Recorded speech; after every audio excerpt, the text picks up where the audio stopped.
Hello and welcome back to Basics Homestead. My name is Annie. Today is another top 10 video, and it is about my favorite tomatoes.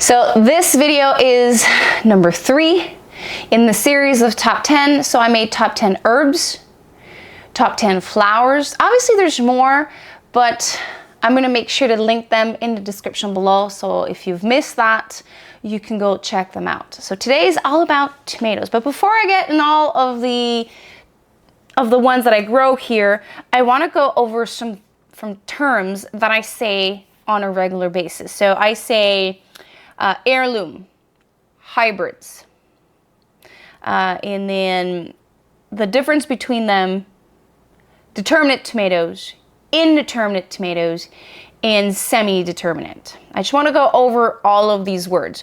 So determinate tomato it goes to a determinate height. So you don't prune those. I air prune them in the bottom to make sure that there is circulation, but normally they go from 24 inches, 2 feet tall, 2 to 3 feet tall. Some are micro dwarf. Those are like about this tall. Micro dwarf, it says that.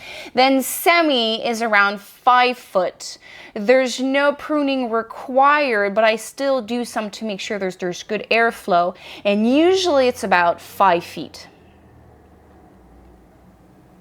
Indeterminate tomatoes is indeterminate. Like it goes as high as it needs, and when the climate freezes, it dies. So if you're in a warm climate, you can actually have 2 sets of tomatoes, like in lower United States, some sow tomatoes for early on during the season, and then they show like a second set because they get so much humidity and they lose their tomatoes, so they do like a second run of tomatoes. So but indeterminate just means you're gonna have to stake it, you're gonna have to prune it to maintain a good airflow. Some people say not to prune it. I prefer to prune it because I don't necessarily have that much space. If I did have the space, I might just control a little bit, like either put 2 heads or maybe 3, but still control. I don't want it to bush out and touch the others and create some diseases. And then heirloom, it means that it's been around for a while. It's like traditional.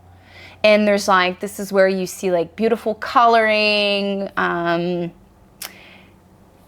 You have to expect flavor, deep flavor. Heirlooms are not made for groceries.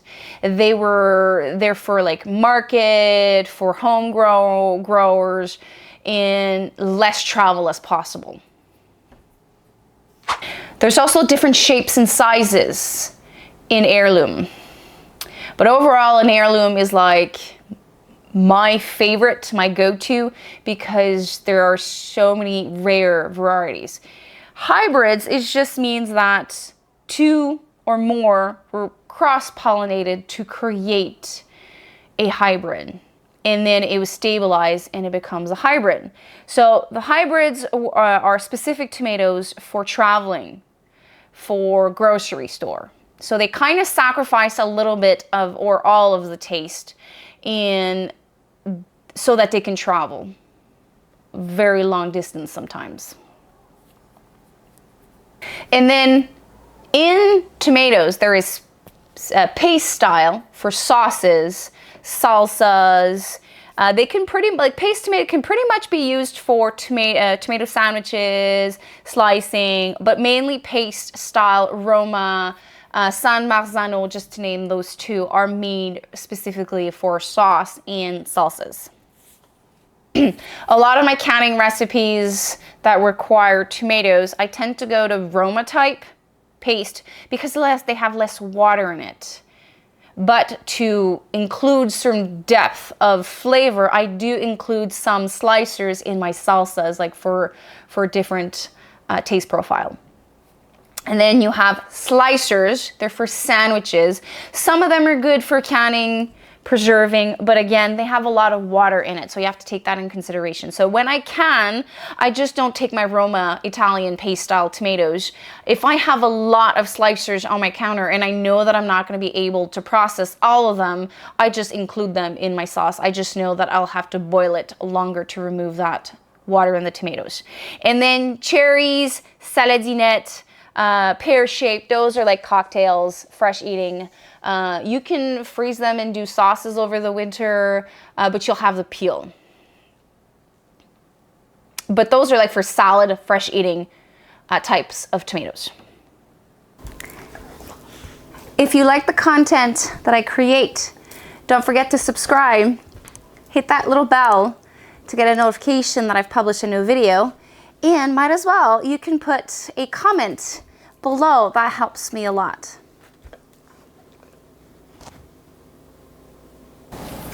It was very hard to put this in order. So as they came around, I just wrote them and I took notes of like stuff I have gathered over the years, and sometimes I completed a little bit the description with information I found online.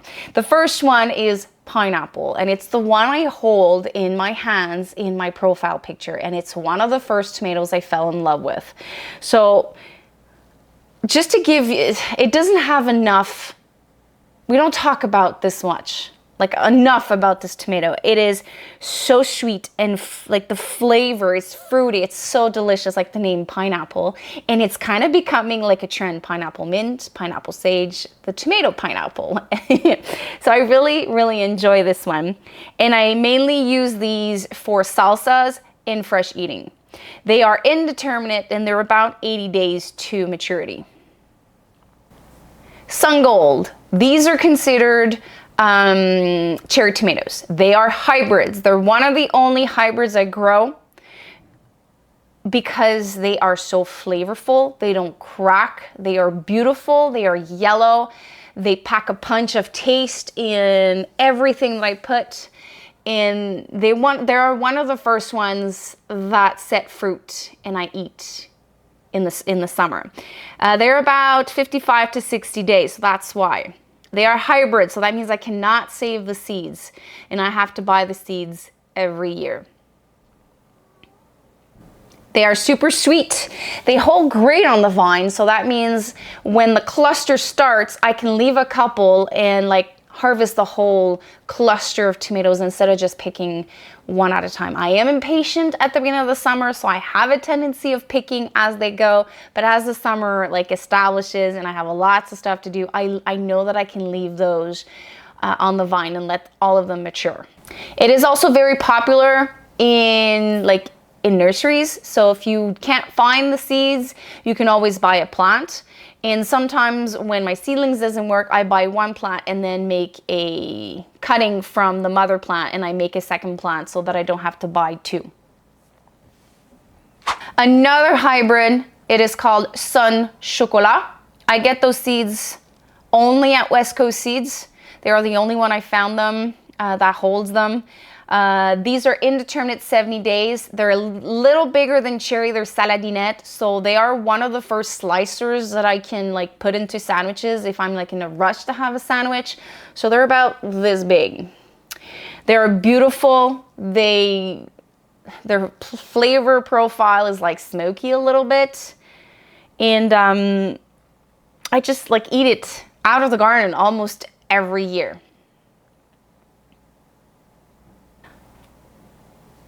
Also, they don't crack, so that means I can leave them, well, they don't crack fast. I can leave them on the vine.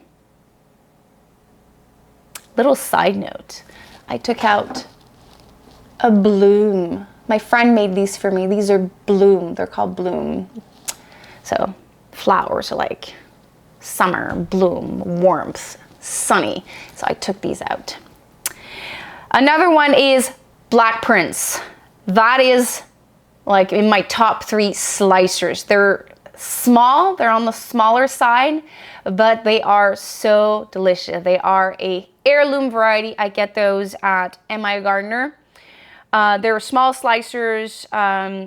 Out of the whim, I decided to try them because of the description on the website of MI Gardener. It said that it was like the best tasting tomato in the year 2014, 2015. I was like, I have to buy this. So every year I now make sure to have at least space for one plant, because in burgers, in sandwiches, like I put like a yellow, these are black, and then another one like red one. I put like 3 slices, and it's like the profile taste of that is just like amazing. It is smoky, sweet, and low acid. I have a tendency of including these in almost everything. Salsas, my sauce. It makes like a deeper color, deep, like instead of red, it goes like a little bit more deep red. So it kind of like creates fun in the food that we eat. Another one that is so amazing to look at, it's called ananas noir, so black pineapple. It is so beautiful just looking at it. Like it's, the image draw me to it, and I'm like, I have to try it. And I found someone that saved the seeds and gave me some, and I have to say, if I can only have one of each, this one, it actually has 1 spot. I would want 2, but sometimes I have to limit, and there's years that there's only 1, and I make sure to only have 1 plant. At least 1 plant. So same thing, smoky, sweet, less acidic. Those are good for sandwiches. Like it makes like again, visually, it makes a beautiful sandwich, but in like taste-wise, it's just amazing. As you can see, there's like a profile of black and yellow that I really enjoy. It's because they're low acidic, they're sweet, and they're so flavorful. For paste style, I haven't fell in love with any varieties yet. My go-to for the moment is Ropreco. I'm